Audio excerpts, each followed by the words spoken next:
Welcome viewers and thank you Mompreneur Circle for inviting me as a guest. Journey बहुत बहुत पुरानी है। सो आप में से काफी लोग जानते होंगे कि I am adopted mom and I had my infertility journey of almost 10 years.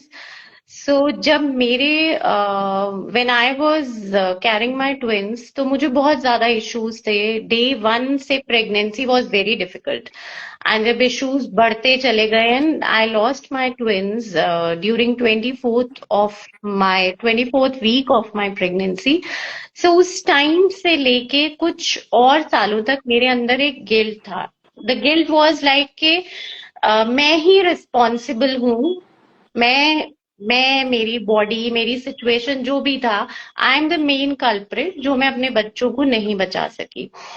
कभी कभी लगता था कि मुझ में वो थोड़ी और क्षमता होनी चाहिए थी पेन सहने की, या कोई बात नहीं यार 6-7 घंटे की पेन थी और सह लेती, या मैंने कुछ ऐसा एक्स्ट्रा करना था जो मैं बचा पाती उनको। तो वो गिल्ट धीरे धीरे बढ़ता जा रहा था। दो I went for registration for adoption after 3 days of my miscarriage, but अंदर ही कुछ था ऐसा जो मुझे बहुत डर लगता था। एंड काफी सालों तक मैं सच बोलूं तो मेरे को रात को नींद भी नहीं आती थी अच्छे से, बिकॉज ऐसे लगता था कि अंदर से कुछ रह गया।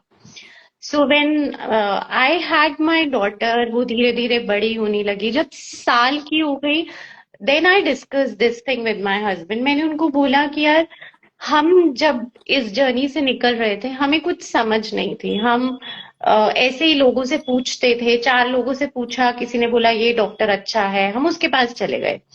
जब मेरे 3 साइकिल्स फेल हुए तो किसी ने बताया अरे नहीं नहीं इस डॉक्टर को छोड़ दो, इस डॉक्टर के पास चले जाओ। तो हमने डॉक्टर चेंज कर लिया। It was not like, and at that time we don't have this Google search वाला काइंड। और आईवीएफ तो कोई बात ही नहीं करता था मेरे खुद की फैमिली में। मतलब जो दूर के रिश्तेदार है उनको नहीं पता था कि मेरा आईवीएफ हो रहा है। इट वाज लाइक कि बस ट्राई कर रहे हैं, डॉक्टर्स इनको मेडिसिन दे रहे हैं, कुछ हो नहीं रहा। That that kind of thing. जब my daughter, it was like almost 1 year, तो मैंने हस्बैंड को बोला कि मैं सच में ऐसा कुछ करना चाहती हूँ जहां मैं लोगों को समझा सकूं, उनको बता सकूं, चाहे मैं कुछ और नहीं करूं, बस वो जो इंजेक्शन के दिन है, स्टिमुलेशन के दिन है, या आप बड़ा लोनली फील करते हो। हाँ, जब किसी फ्रेंड का पॉजिटिव प्रेगनेंसी आती है तो आपको बुरा लगता है, तो उन दिनों में I just want to help them. So ये शुरू तब से हुआ कि लोगों को काउंसिल करना। और ये इंटरेस्टिंगली मुझे कहीं जाना नहीं पड़ा लोगों को अपनी तरफ लाने के लिए। लोग अपने आप से कहीं कहीं से पता करके कि हाँ इनको इश्यूज थे, इनसे बात कर लो, ये तुम्हें हेल्प करेंगी। तो धीरे धीरे वो शुरू हुआ एंड स्लोली आई स्टार्टेड कि मैंने काउंसलिंग के साथ साथ मैं थोड़ा कुछ कोर्स करती हूँ। तो मैंने लाइफ कोच का कोर्स किया एंड देन मैंने एडॉप्शन काउंसलिंग का कोर्स किया, और बस वो वहीं से शुरू होता गया। आई एम और श्योर ये, हाँ, ये एक जर्नी जो होती है ना, ये सिर्फ एक मेडिकली नहीं होती है। ये you have to go through mental changes, physical changes, emotional changes, and plus आपको फैमिली काउंसलिंग भी जरूरी होती है। राइट बहुत राइट सारी। तो इट्स अ होलिस्टिक अप्रोच। और fertility experts, because I know हम लोग 10 डॉक्टर्स के पास जाते हैं, इसका ये पसंद नहीं आया, उसका वो पसंद। How do you help them to find out which doctor is best for them? So, by God's grace, I know almost more than 500 doctors all over India. पिछले 8 साल से यही एक किया है, तो I know in and out. मैं doctors के साथ लाइव करती हूँ, तो लाइव में ना एक वाइब्स आ जाती हैं, आपको पता चल जाता है ये डॉक्टर कितना एथिकल काम कर रहा है, कितना अनएथिकल काम कर रहा है। दो I don't want to take names कि कौन कैसा कर रहा है, but I know and I prefer कि दिल्ली एनसीआर के तो जितने भी क्लिनिक्स या डॉक्टर्स हैं मैं उनको विजिट करती हूँ, जस्ट एक फ्रेंडली चैट के लिए। जब आप किसी क्लिनिक, डॉक्टर, सेंटर, हॉस्पिटल को विजिट करते हो, आपको वहां का स्टाफ, वहां का सब चीजें देख के समझ आ जाता है कि इनका प्रैक्टिस कितना एथिकल है। सो आई मेक श्योर कि मैं वो सारे पॉइंट्स नोट डाउन करके मेरे पास जो भी आ रहा है उनके इश्यूज से रिलेटेड डॉक्टर हूँ। सी कुछ डॉक्टर्स हैं जो लो एएमएच पे बहुत अच्छा काम करते हैं, कुछ डॉक्टर्स हैं जो डोनर साइकिल पे बहुत अच्छा काम करते हैं, कुछ डॉक्टर्स हैं जो मेल इनफर्टिलिटी पे बहुत अच्छा काम करते हैं। सो आई प्रेफर कि मैं आपके मेडिकल कंडीशन के अकॉर्डिंगली आपको डॉक्टर सिलेक्ट करूं, एंड आई मेक श्योर कि मैंने आपको नंबर दे दिया, डॉक्टर के पास आप चले गए, खत्म हो गया, नहीं, वो वहां नहीं खत्म हुआ। मैं हर पेशेंट का फीडबैक लेती हूँ कि भाई आप डॉक्टर से मिल के आए, आपको अच्छा क्या लगा और बुरा क्या लगा। जो अच्छा है दैट इज ओके, जो बुरा है वो मैं अप फ्रंट होके डॉक्टर को बोलती हूँ। मैं उनको ये बताती हूँ कि हाँ कि मेरा पेशेंट आया, उसको ये अच्छा नहीं लगा, so you have to take care of those things. तो इस तरीके से, और अगर डॉक्टर पेशेंट को नहीं पसंद आया तो मैं अगला कोई भी पेशेंट उसके पास नहीं भेजू। बट एक बात मैं जानना चाहती हूँ, मतलब I don't know how does this thing work, but जो डॉक्टर्स होते हैं ना, स्पेसिफिकली जो बहुत हाई लेवल पे जा चुके हैं, बहुत सीनियर डॉक्टर्स हैं, हाउ डू दे एंटरटेन, मतलब then you go interact and like how do they inter, है ना, मतलब इसको किस तरीके से वो लेते हैं, एंड क्योंकि वो लोग कहेंगे हमारे पास तो हमारा नाम और हमारा हॉस्पिटल का नाम काफी है पेशेंट्स लाने के लिए, why do we you know disclose our stuff with you, नहीं, कि उनके ऐसा पास। अच्छा, ऐसा नहीं। करते हैं वो। करते हैं, और मैं सच बोलूं यहाँ पे तो मैं बहुत हाई प्रोफाइल डॉक्टर्स नहीं प्रेफर करती, बिकॉज मेरी खुद की जर्नी में प्रॉब्लम क्या थी ना, मैं 2 घंटे वेट करती थी, डॉक्टर के पास जाती थी, डॉक्टर यूं मेरी फाइल उठाती थी, 4-5 पन्ने पलटे, उसके साथ जूनियर डॉक्टर बैठी होती थी, वो उसको दे देती थी, और मैं देखती थी यार मैंने इसके लिए इतनी फीस दी, इसने तो मेरा स्कैन भी नहीं किया, इसने तो मुझे बताया भी नहीं कि पूर्णिमा क्या इशू हो रहा है। तो वो मेरे लिए एक मतलब मेरी समझ वहीं तक थी। तो अब आई प्रेफर कि भैया आप जिस डॉक्टर के पास में जा रही हूँ वो डॉक्टर हर एक स्कैन करे, वो डॉक्टर हर एक रिपोर्ट चेक करे। टाइम दे at least, you know that is what we want, कि हमारे जो जितने भी क्वेश्चंस आते हैं, आई एम श्योर प्रेगनेंसी और जब हम ट्राई भी कर रहे होते हैं या उस इमोशनल डिस्टर्बेंस से निकल रहे होते हैं, हमारे दिमाग में 1,000 सवाल होते हैं। राइट। और सबसे जरूरी ये है कि जो डॉक्टर मेरे यूट्रस को, मेरे रिप्रोडक्टिव सिस्टम को देख ही नहीं रहा, तो यार वो मेरा ट्रीटमेंट क्या करेगा। मतलब मेरे पास बहुत हाई प्रोफाइल डॉक्टर्स नोन है, एंड दे वर लाइक पूर्णिमा नहीं नहीं हम, तुम भेजो, वील टेक केयर। और अभी मेरा एक खुद का केस था, मतलब मेरी कजन का मुंबई का, मैंने मुंबई के बहुत नोन डॉक्टर है उनके पास भेजा, यू वोंट बिलीव, उन्होंने पूरा केस, मैंने रिक्वेस्ट की कि सर प्लीज आप इसको खुद देखिएगा, उन्होंने केस जूनियर डॉक्टर को दिया, एंड मेरी कजन को उन हार्मोनल इंजेक्शन से रिएक्शन शुरू हुआ, बट वो जूनियर डॉक्टर ने कभी इस चीज को सीनियर डॉक्टर को नहीं बोला, एंड वो रेंडमली उसको इंजेक्शन देती रही। तो एक दिन उसने मुझे वीडियो कॉल करके बोला, दी मेरे पैर देखो कितने सूज गए हैं। आई सेड ओ गॉड, कितने दिन हो गए इंजेक्शन लेते हुए। उसने बोला 4 दिन हो गए। मैंने कहा यहीं रोक दो, स्टॉप दिस, नहीं जाना। मैंने उसको मुंबई से दिल्ली बुलवाया, मेरे नोन डॉक्टर जो यहाँ पे थे उनके साथ में उनके पास विजिट करा, एक एक सिचुएशन समझाई, एंड डॉक्टर्स ने बहुत सारे रिपीटेड टेस्ट किए। लेडी डॉक्टर ने जब किया तो हमें पता चला कि उसका फ्रेजाइल एक्स क्रोमोसोम है, उसको इतने हाई हार्मोन हमें देने ही नहीं थे।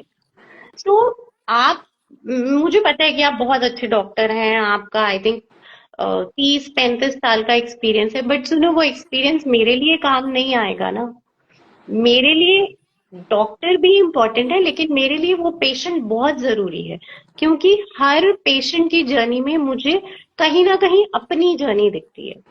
या सो आई थिंक ये सबसे बड़ा आपका साथ टच पॉइंट है कि बिकॉज आप सबको अपने जैसा लेकर, you not taking anyone like you know patient है या हमारा क्लाइंट है, no you are taking them as your own journey, so you can empathise them very well. Right. बहुत अच्छे से समझ के आप आगे जा सकते हो। मुझे कुछ मतलब अगर मैं शॉर्ट में पूछूं, ऐसे कुछ टिप्स हैं जो हम जिनका ध्यान रख के हम अपनी फर्टिलिटी पे यू नो थोड़ा सा ध्यान रख सकते हैं, अपने रिप्रोडक्टिव सिस्टम पे ध्यान रख सकते हैं, specially we women then post 40 सबको इश्यूज होते हैं, हम लोग मेनोपॉज आने वाला होता है 45+, उस सब के लिए आपके पास कुछ है, you can just guide us. Right. तो उस टाइम पे सबसे इम्पोर्टेंट है कि आप अपना वेट चेक कीजिए, बिकॉज 90% फीमेल में वेट गेन शुरू हो जाता है। और हम उसको क्या करते हैं ना, हम खाना कम करते चले जाते हैं। हम कहते हैं डिनर स्किप कर देते हैं, अरे छोड़ो ब्रेकफास्ट में पराठे क्या खाने हैं, पोहा ही खा लो ठीक रहेगा। इट्स नॉट लाइक दैट, क्योंकि हमारे शरीर को न्यूट्रिएंट्स उतना ही चाहिए। इट्स जस्ट दैट कि सिस्टम, मेटाबॉलिक सिस्टम स्लो हो गया है। सो न्यूट्रिशन आप पूरा रखो, कभी भी मील स्किप नहीं करो। जितनी जल्दी हो सके एक गायनिक को विजिट करो। It is always important to have some antioxidants and supplements. Supplements ऐसा नहीं कि आप सालों साल खा रहे हैं। इट्स ऑलवेज पॉसिबल कि आप 3 महीने सप्लीमेंट खाइए और उसको छोड़ दीजिए। प्लस एक्सरसाइज बहुत बहुत जरूरी है, बिकॉज अगर हम एक्सरसाइज नहीं करेंगे तो इश्यूज आने शुरू हो जाएंगे, क्योंकि वेट गेन तो होता चला जाएगा। दूसरा, आप अपने रिप्रोडक्टिव सिस्टम को हेल्दी करने के लिए जस्ट नोटेड डाउन कि आपका यूट्रस, आपका वेजाइना कितना ड्राई हो रहा है। बिकॉज जैसे जैसे एज बढ़ता है, एस्ट्रोजन एक हार्मोन है जो फीमेल बॉडी रिलीज करना बंद कर देता है। उसका रिलीज नहीं होगा, हमारा वेजाइना जो है वो ड्राई हो जाएगा, हमको बहुत सारी प्रॉब्लम्स होंगी, कॉमन यूटीआई। इवन हम अपने पार्टनर के साथ हेल्दी सेक्सुअल रिलेशनशिप भी नहीं रख पाएंगे, बिकॉज इरिटेशन, जलन, just because of that dryness. So you have to take care of those dryness part. UTI के लिए आपको फ्लूइड इनटेक बहुत ज्यादा करना है। और आई प्रेफर कि आप योगा करो। योगा में जैसे सेतु बंद आसन है, ब्रिज पोज जिसको हम कहते हैं, कोबरा पोज है, इवन बटरफ्लाई जो बड़ा कॉमन है। और अगर आपके जॉइंट्स आपको अलाउ करते हैं, देन मलासना। ये कुछ आसन है जो आप रेगुलरली कर सकते हैं। और फ्लूइड इनटेक प्लीज बहुत करो, because I suffered a lot because of this UTI and all that. मतलब मेरा ये हाल हो गया था, मैंने तो ट्रैवल करना छोड़ दिया था, मुझे लगता था नहीं कर समझ पाऊँ। सकती हूँ। स्मूथ ट्रांजिशन टू मेनोपॉज के लिए मेरे ख्याल से ये कुछ पॉइंटर्स हैं जो बहुत जरूरी है और हम सबको ध्यान रखने की बहुत ज्यादा जरूरत भी है। राइट। और अपने आप को अंदर मत बंद करो, बिकॉज सी बहुत लोगों को ना फेशियल हेयर एक्स्ट्रा आने शुरू हो जाते हैं। जैसे फिर मेरे साथ प्रॉब्लम है, मेरे चिन में आज तक कभी नहीं कुछ इशू आया, बट अब आई कुड सी कि आफ्टर 10 days कुछ ना कुछ एक्स्ट्रा ग्रोथ है। सो मैं बाहर क्यों निकलूं, I could take beauty treatment. मैं बाहर जाना बंद नहीं करूं, बिकॉज ये जो फेज है ये बहुत हार्मोनल इश्यूज के साथ है। चिड़चिड़ापन, बच्चे ने चिल्ला दिया तो लगता है यार इसको इतना पाल के बड़ा किया इसीलिए कि ये मुझ पे चिल्लाए। हस्बैंड ने कुछ कह दिया तो प्रॉब्लम, मेड ने छुट्टी कर दी तो इशू। तो ट्राई टू काम योरसेल्फ। आपकी कुछ भी हॉबी हो सकती है, मूवी देखना, न्यूज़पेपर, बुक्स, जस्ट चाय कॉफी लेके बैठ जाना, पर वो करो, बिकॉज आपको पता है कि आप ये सब कर सकते हो। एंड नो, मेरी खुद की एक फ्रेंड, मतलब उसकी एक ही डॉटर है, डॉटर चली गई हॉस्टल। एक दिन उसका कॉल आया एंड शी स्टार्टेड क्राइंग। मैंने बोला तुम्हें क्या हुआ? तो शी सेड कि मेरा तो मन नहीं लग रहा मुझे। एंड वेल एजुकेटेड गर्ल, मैं क्या करूं, कैसे करूं? मतलब मुझे मुझे मेरा हस्बैंड भी नहीं समझ रहा, वो अपने जॉब में खुश है, मेरे लिए कुछ करने क्यों नहीं है। मैंने आई टोल्ड हर कि अगर तुम्हें अब इतना टाइम गैप के बाद जॉब नहीं मिल रही तो कुछ पढ़ लो। और and she is by profession, she is interior designer. आपने इतना 10 साल का गैप लिया तो कोई आपको प्रोजेक्ट नहीं देगा।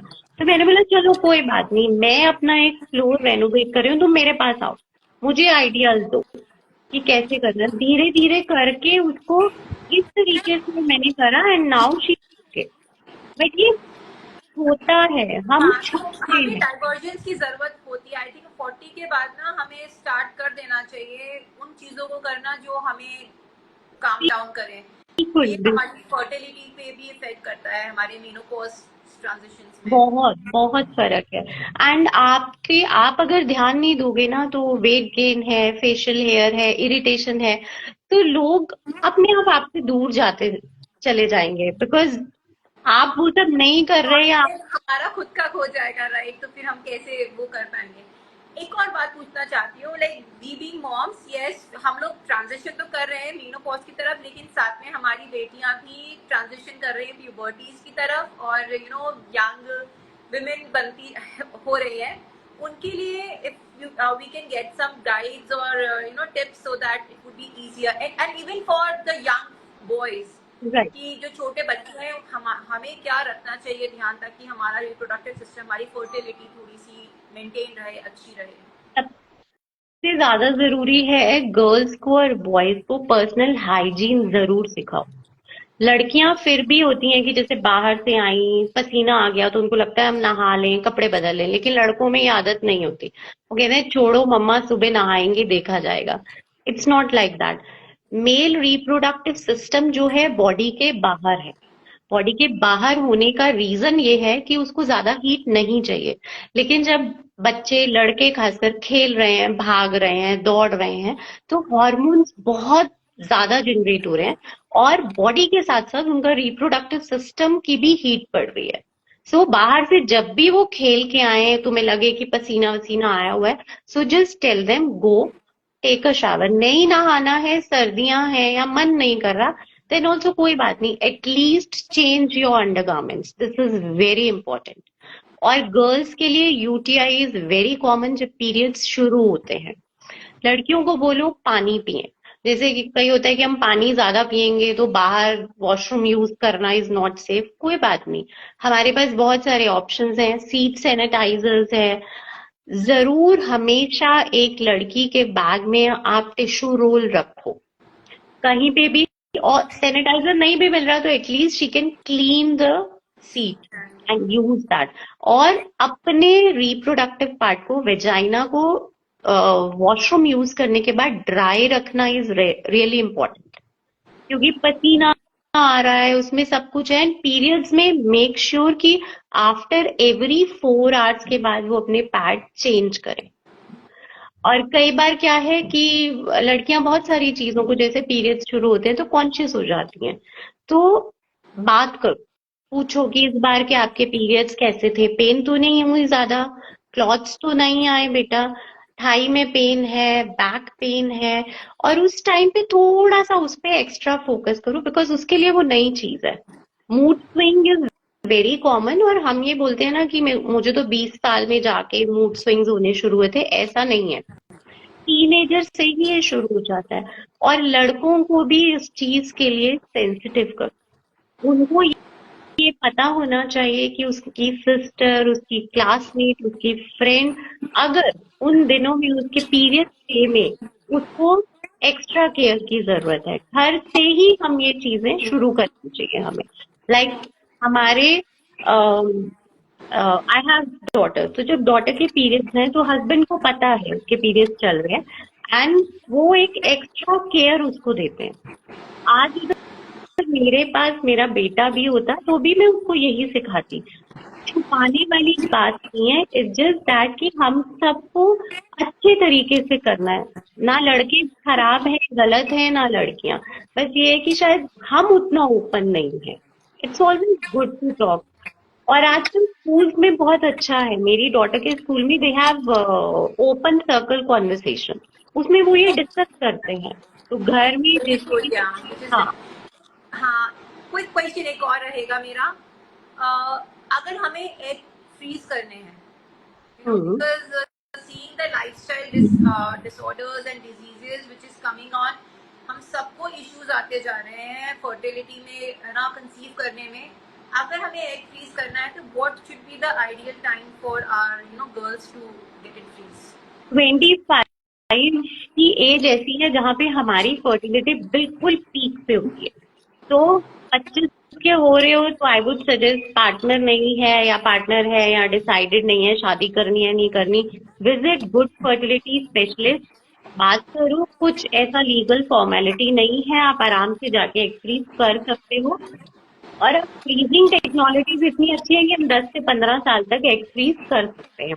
25 to 30 is a very good time frame. और अगर 25 से मैक्सिमम, लड़कियों को मैं यही बोलती हूँ कि 25 इज द राइट एज। 27 से थोड़ा डिक्लाइन होने लग जाता है, बिकॉज हमारा स्ट्रेस है, हमारे वर्क प्रोफाइल है, सब कुछ ऐसे है। And moreover when you are going for this egg freezing part ना, 25-26 के आसपास प्लीज अपना लाइफस्टाइल ठीक करो। आई नो लोगों को लगता है कि अगर मैं पार्टी कर रही हूँ, स्मोक कर रही हूँ, ड्रिंक कर रही हूँ, तो इट्स लाइक हाइट मैं इन हूँ सोसाइटी के। वो इन वाला पार्ट ना आपके पास 30 साल के बाद बहुत पड़ा है, क्योंकि अगर आपने ध्यान नहीं रखा तो खराब होगा चीजें। ये दोनों के लिए है, मेल के लिए भी, फीमेल के लिए। स्पर्म क्वालिटी भी खराब होगी और आपकी एग क्वालिटी। तो इन वाले क्राइटेरिया में थोड़ा नहीं जाओ, अपना ध्यान रखो, स्लीप पैटर्न ठीक करो, बहुत जरूरी है। अ, जब हमारा डाइजेस्टिव सिस्टम खराब होता है या हमारा स्लीप पैटर्न बिगड़ता है, सबसे ज्यादा इम्पैक्ट हमारी रिप्रोडक्टिव सिस्टम पे आता है। ये कोई आपको नहीं बताता, but it is a fact. तुम सोचो, जब हम स्कूल कॉलेज में थे, एग्जाम्स आने वाले होते थे, कितना स्ट्रेस होता था कहीं, और पीरियड्स डिले होते थे। तो अब तुम खुद सोचो कि वो इतने से एग्जाम का स्ट्रेस हमारा पीरियड डिले कर सकता है, तो कितनी आपकी लाइफ स्टाइल का स्ट्रेस तो क्या करेगा हमारे रिप्रोडक्टिव सिस्टम। तो 25, 26, 27 is the ideal age for egg freezing. और अगर आपने एग फ्रीजिंग नहीं कराई है, उसके बाद आपकी शादी हो गई है और आपको लग रहा है 30 के बाद बच्चे पैदा करने, then please go for embryo freezing. Perfect, thank you so much. मतलब ये एक ऐसा टॉपिक है जिसपे तो मेरे पास इतने सारे सवाल हैं और आते ही जा रहे, but we are running short of time. I really want to say thanks to all of yours and to you and Latika for having this beautiful conversation. बहुत सारे सवाल हैं गाइस, मैं प्लीज कहना चाहती हूँ, इतनी सारी हमारी वुमेनहुड को लेके, मदरहुड को लेके, एडॉप्शन, फर्टिलिटी, हमारे बच्चे, स्मूथ ट्रांजिशन, कोई भी हो तो please please connect with Purnima ji, she is amazing.